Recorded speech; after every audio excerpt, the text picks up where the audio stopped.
So we're in Charleston, South Carolina, High Wire Distillery, the home of the Jimmy Red whiskey. So let's go in, check them out.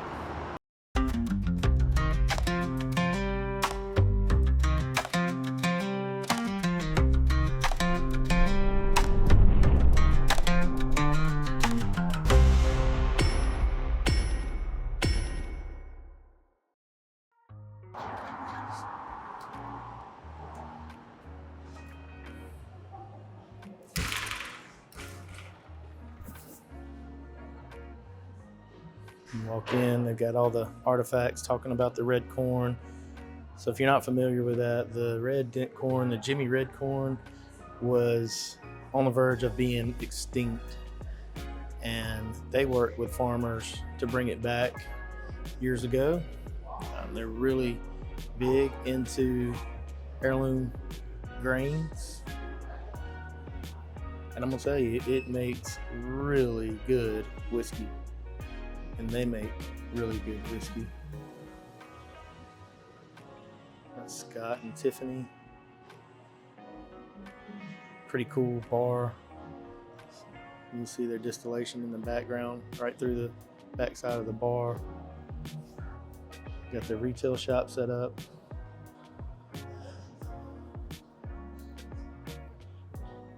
So they've got the Revival Rye whiskey.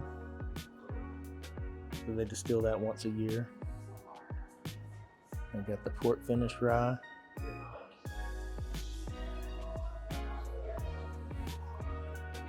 We've got the Discovery collections. I've got one of these at home. I was going to use that to do a review. I think I may wait for the double oak to come out and do that review. Here's your Jimmy Red Bourbon Classic. Very good. This sherry finished. I haven't had that one yet. They've got quite a few different finishes that they're playing with.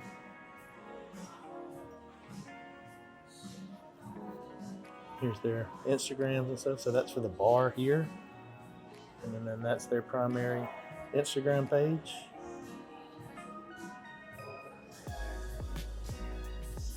Shirts, hats with their logos on them.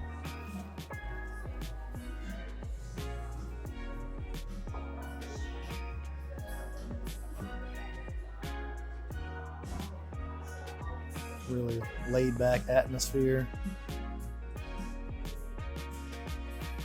Kind of like a little speakeasy tasting room. That's where we sat earlier. Sampled through some of their whiskey. Just so you can get an idea. That's the double oak that's coming. Fantastic. That was one that went to Stillbox. Very good. And then this was the wheat that we tried. They have food here too. There's nothing left there.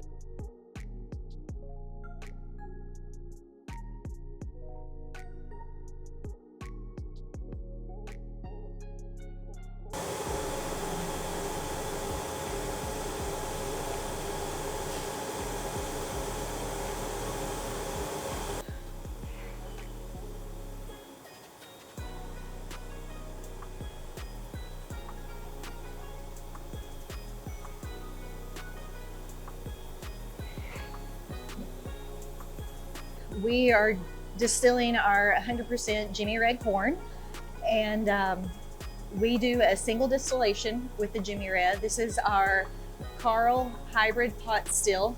It is from Germany. I was born in Germany. Were you cool. really? Yeah, Dad was in the military. Oh, okay. Okay, cool.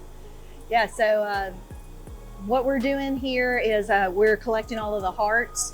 In distillation, there are three fractions that we're wanting to separate out. It's the heads, the hearts, and the tails. The heads is what comes off at the very beginning. It has some volatile type of alcohols in there, such as methanol and acetone, acetane, things like that, that we don't want. And so when we're initially coming off, it's going to be directed, and this is all done manually, just mainly by sensory analysis. So we'll have it directed to where everything is going to go into our heads tank. Okay. And I'll stand here and periodically just smell it and taste it. because of that acetone and that methanol in it, it has that really strong kind of a solventy smell. Okay. So it's pretty noticeable, you know. But as we're tasting and you start to get a little bit more of that grain start coming through, you're going to taste a lot more of the corn. That's when it's transitioning into the hearts. Okay.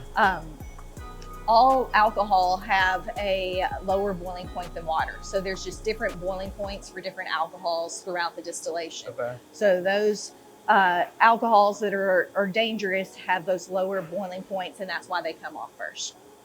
Gotcha. So as the boiling points are rising, the temperature is rising, it starts to turn a little bit more sweet and grainy, and I like what I'm tasting. It's called making the cut. And so that's when we just manually cut it, move this lever, move it over to here, and start cutting it over, and we start collecting our hearts. Okay. The hearts is the largest portion of the distillation. It usually runs about 4 or 5 hours.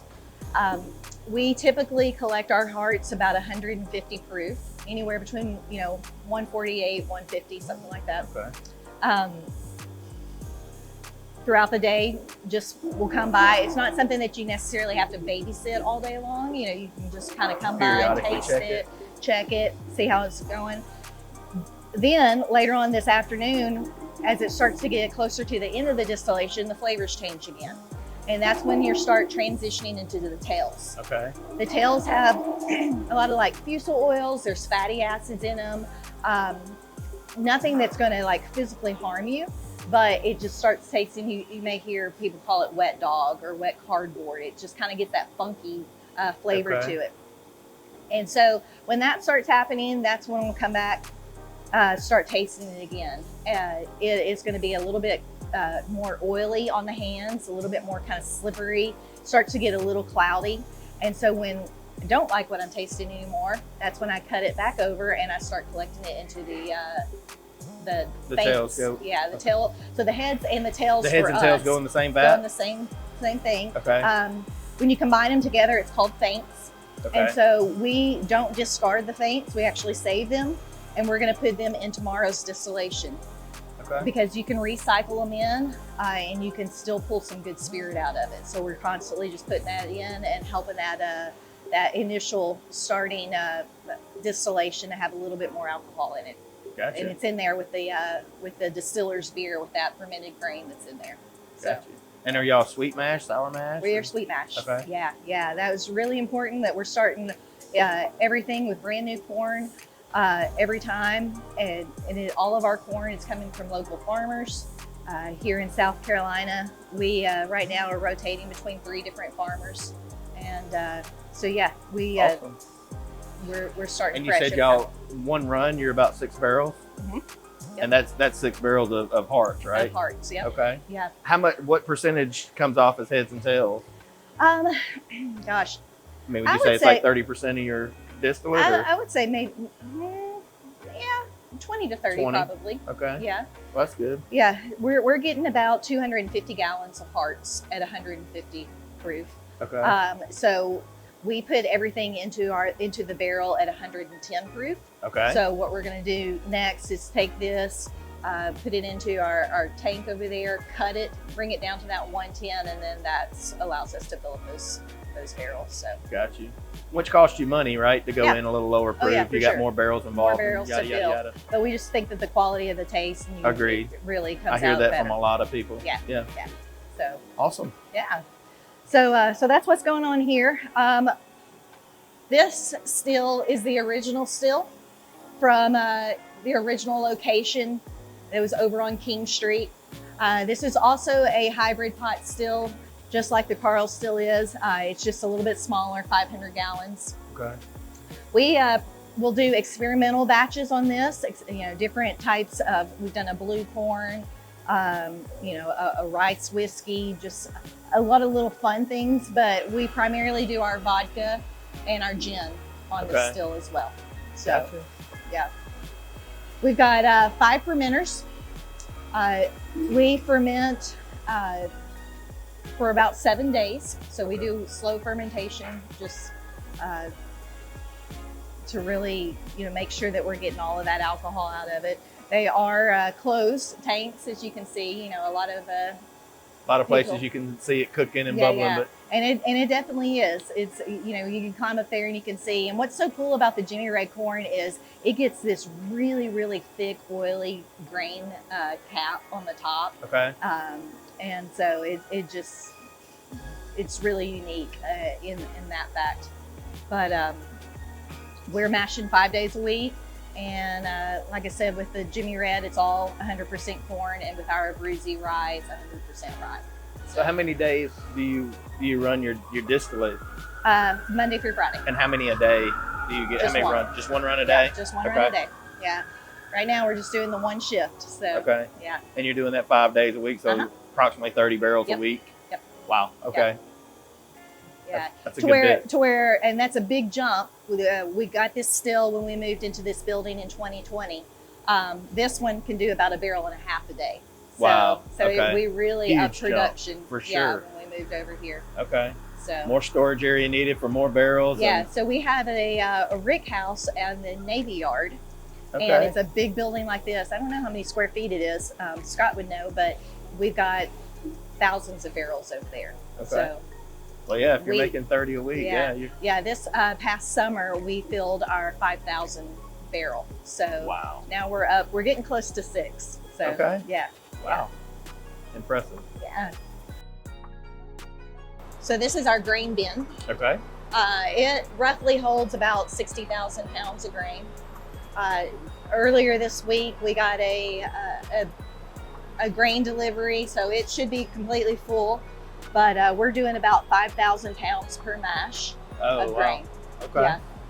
So it'll auger up, go into our scale there, and then drop down into we've got a hammer mill, grinding everything up really, really fine, and then we can auger it into our mash tun and start the cook. So, Wow, that looks really small compared to how much volume you're doing. Yeah. That thing's running a lot then. it isn't is. It takes about 2.5 hours to fill Okay. to get that 5,000 pounds of grain in there. So Gotcha. yeah, you can. Well, that's cool. It's a mess. I probably shouldn't show you this because it's messy. Okay. Yeah, so in there is our hammer mill. It's a mess right now. And Okay. If I showed you, Ian would probably be upset. That's all good. Yeah. So So as you can see, so the grain comes over to here, it's ground Comes up here. there, Yep. and then it comes down. it goes in. It comes down here. That's where everything gets milled, Okay. and then it augers into our mash tun. Gotcha. Yeah. Okay. So, but side note over here, this is where we're filling barrels, and I saw so that. That's cool. yeah, so It's like the Well, old gas pump. huh? yeah, that's exactly what it same is. thing. Yeah, yeah. So it'll stop once it hits the. Right. But yeah, you can let's see if this is full. Oh, it's filling right now. Too cool. Yeah, And y'all use independent stave? we do.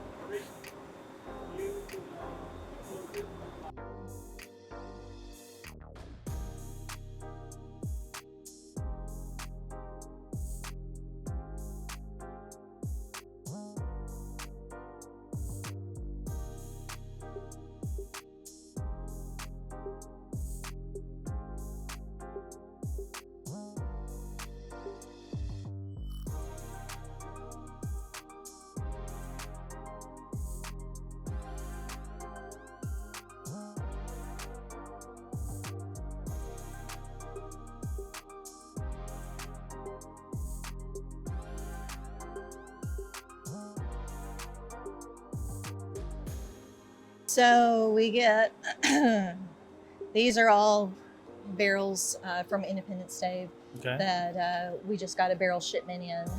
So we get a semi of barrels and unload them, and we fill everything here.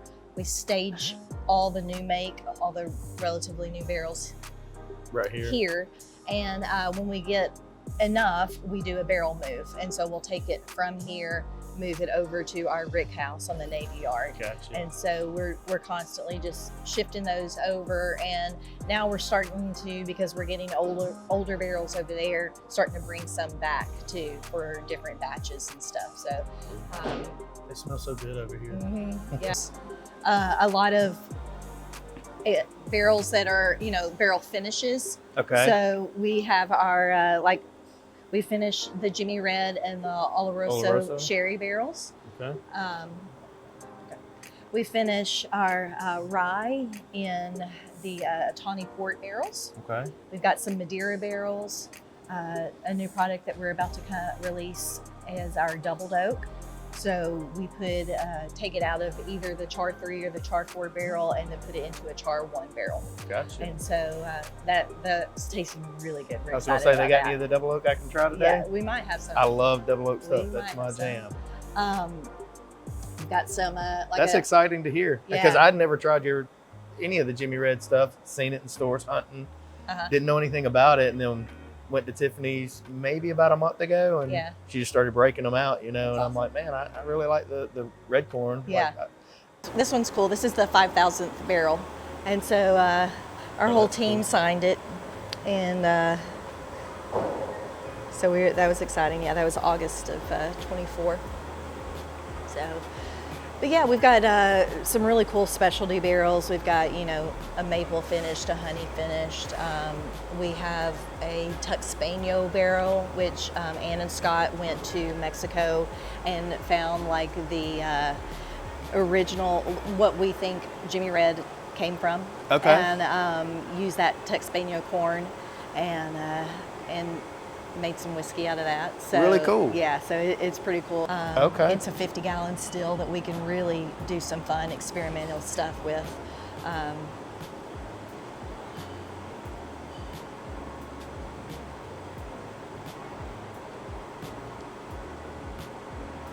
I see all this cool stuff and I just think dollars. Yeah.